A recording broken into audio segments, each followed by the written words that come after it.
Hey you guys, it's Rachel here with Senza Corso.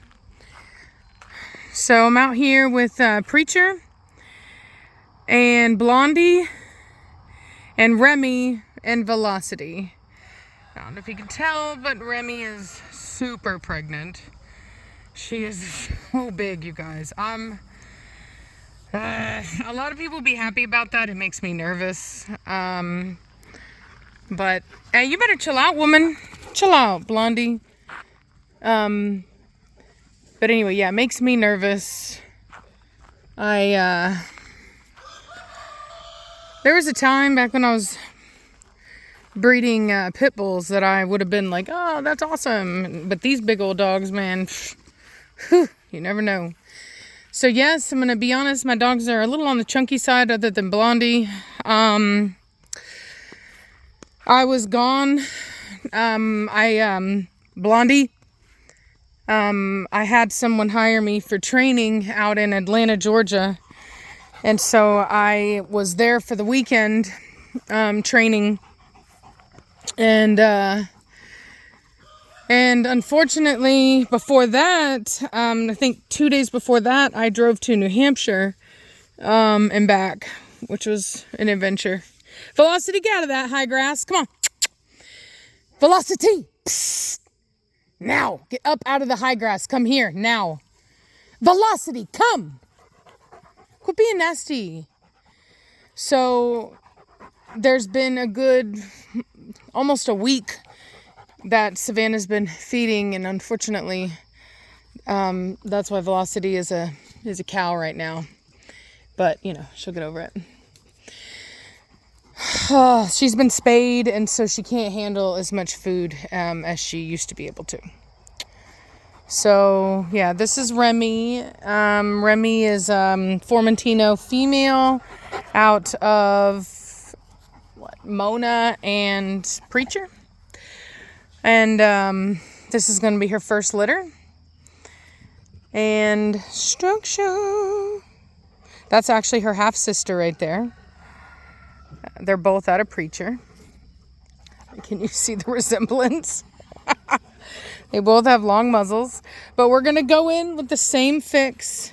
We went in with the Batista. And Batista has the genes for the shorter muzzles, the wider muzzles. And we were able to fix it in Blondie with Hefe.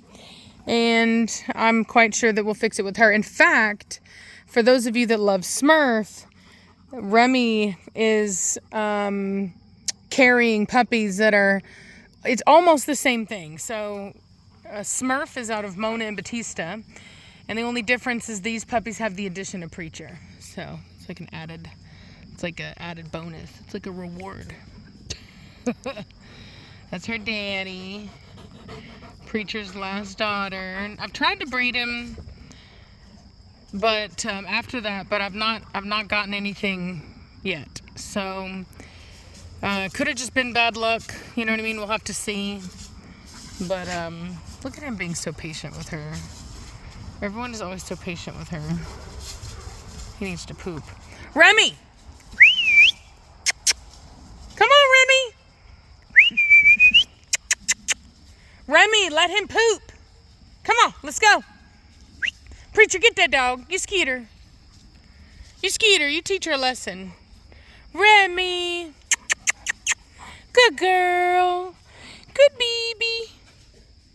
Good baby. There's a good girl. Yeah. So, Velocity, be gentle. Blondie. Can't even talk. Yeah, you're a good girl. Oh, sweet baby. So, had a really good time training. It was probably the most fun that I've ever had training.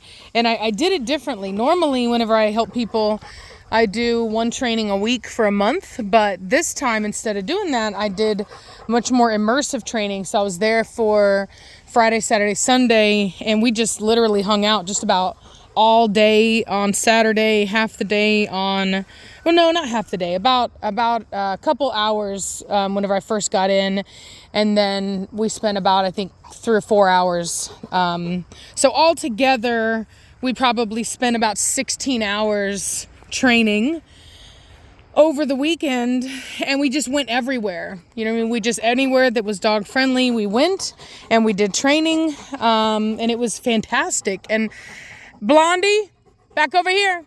And I found it to be much more effective than my normal trainings, which was surprising to me. Blondie, come here. Now, they were going to fly me out, but I wanted to work with Mad Mortigan with them. I wanted to bring a dog so we could do some training. As you guys know, I used to do it with Preacher. And this time I wanted to take Mad Mortigan, and it worked really well. But I drove for that reason. But I will say that that I could probably have, I could probably fly and just figure that out, even if I had to do it privately, to go do trainings in the future, for people. So these people had hired I guess the people that trained Elton John's dog had, look at that movement, fantastic movement on Blondie. So I had gotten they had used the same trainer that Elton John apparently used, guy that used to be in California and now he's in Atlanta or Georgia, and they were not satisfied at all with their experience. And they said that the amount of time they spent with me was better than all the trainings that they had done, and they had spent a fortune in training. And it made me realize, because I'm not gonna lie, you guys know I used to train dogs for years, and I obviously still do, but I don't advertise. I don't, you know what I mean? It's something that I guess for me, like, I never wanted to compete with people in that world. Like, I don't care enough. I love breeding dogs, and I love, doing the videos that I do and stuff. And so I never felt the need to try to compete in the dog training world with people, because I just don't, it's not that big of a deal to me. And I help people when I can. So when I have people who are really struggling, they've seen and done all that, and they're really needing help, I will help people like that. And these are those people. They had already done all the positive reinforcement trainers. They had already done all that stuff, and it didn't work for them. And they were about to have to give up their dog. So I was able to get them, on track and in control very, very quickly. And it always kind of amazes me, because I'm not going to lie, there's a part of me that's like, every time I go in, I'm like, oh God, what's going to happen? Like, how bad is this going to be? Am I going to be able to help them? I never go into it with this big ego thinking, here I am, I'm gonna fix this and be on my way. Like, I'm always like, oh gosh. And I'm always surprised. It never fails that I am so surprised at how easy it is for me to come in and kind of see what's going on and help people.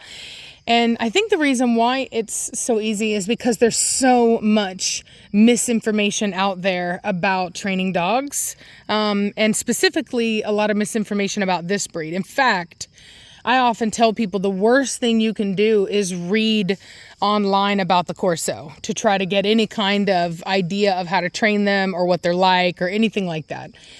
It's literally one of the worst things. There's so much bad and dangerous information out there that I try to tell people, just stay away from it. Don't read it. It's a bunch of nonsense. And it was kind of a similar situation, and so we're able to get them on track. And it really made me realize that as much as I love doing what I do, and I realize that the world needs people like me to help, because there's not enough people out there. And you guys know I've always been a big fan of Beckman's training on YouTube. I was commenting on his channel before he even had any kind of like major viewership. I found his videos on like positive reinforcement, and then saw that he worked with orcas and stuff, and I was just like, I was just in love with the content, and I let him know that. And one of the things that I really liked is that recently he's been very bold in kind of calling out these positive reinforcement people and really, making them put their money where their mouth is, and not in a financial sense, but like really asking them, prove it. Prove that you can do what you say you can do. No, Velocity, get out of there now. Velocity, out! I don't know what's in there, but I don't want her in it. And because that's a thing, you know what I mean? That's literally, I would love to see people with positive reinforcement be able to fix a highly reactive, dangerous dog with just treats and force-free training. It's just not possible. And they'll claim it is, but they'll never show you any kind of uncut video doing it. And I really liked that he, was very outspoken about this, and I had seen that before, and I was like, that's awesome. And I kind of, in a way, I was like, man, like, it made me feel like I had punked out too quickly, and I had just had to deal with these crazies for so long. Like when I was training in Austin, and I didn't have my YouTube channel. It was way before I had my YouTube channel. Blondie, now, get out of it. And I would be working with somebody's dog, like in public, just like this, like if we were at a park, and I'd be working with somebody's dog in public, and I would have these people come up and just start standing by me and critiquing and talking crap and all this stuff. And it was just, I just got tired of, like, it wasn't worth it to me. You know what I'm saying? It's like, I know how to do it. I know how to train them. I can handle the dogs and I can fix it, but I'm not going to argue with you on it. I'm not going to try to convince you that what I'm doing is better. I have no interest in that.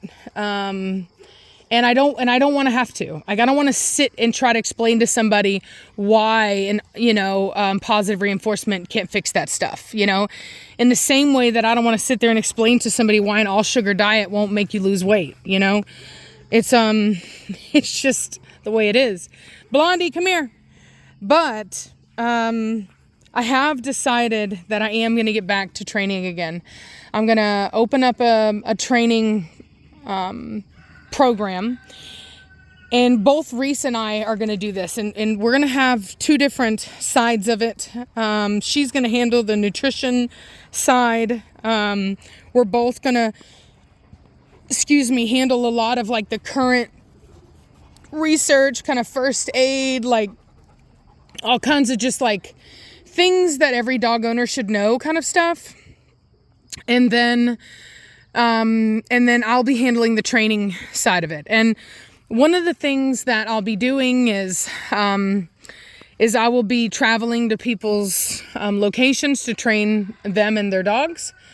And we also want to do a thing, which would be probably a more affordable option for people, is where we go and we kind of do like a convention where, Velocity, go lay down, leave her alone. Now. Velocity. Kst.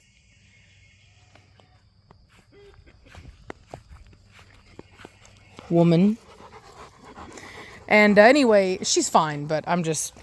so Velocity hasn't been out in a while, so she's, as you can tell, the girl is not exercising. She's a wagon.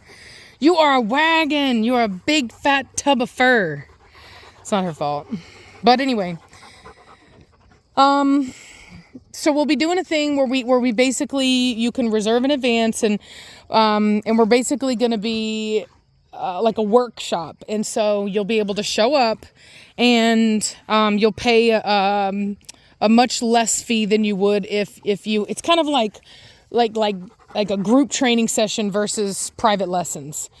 And so we'll be, traveling around and doing that kind of thing. And we'll be, making it a whole thing. There'll be a lot of information, not just about training, and you'll have the chance to, learn, and we'll be demonstrating. But on top of that, we'll be talking about nutrition for, extra large breed dogs. We'll be talking about weeding through a lot of the medications that are available and the updated research as far as flea and tick medications, things like that. And it's just going to be very, very, very informative, all current of research as possible. That way we are giving out the most accurate information that we can. So that's kind of what we're going to be doing. But in the meantime, we're just going to be building the website and all that good stuff. And like I said, look out for Remy. She's going to be having baby soon. And then she'll be here until she's ready to whelp. And then we've also got Ibiza and Switch that were bred and should be pregnant. And then Asia is in heat now. She just came into heat. And I'm going to be bringing Hefe over here. We had a change of plans. Well, we're going to use Levi, but now we're not. I'm going to go right to the source of what makes Levi such a fantastic dog. And we're going to go right in with Hefe. And so I'm going to go pick him up from North Carolina and bring him over here. And he's going to hang out, and maybe we'll do a couple videos or something. So I hope you guys are having a good day, and I'll talk at you later. Bye. I say bye-bye, preacher. Did you say bye-bye, preacher? You're a chunky man, too. You're a chunky man. Anyway, talk to y'all later. Bye.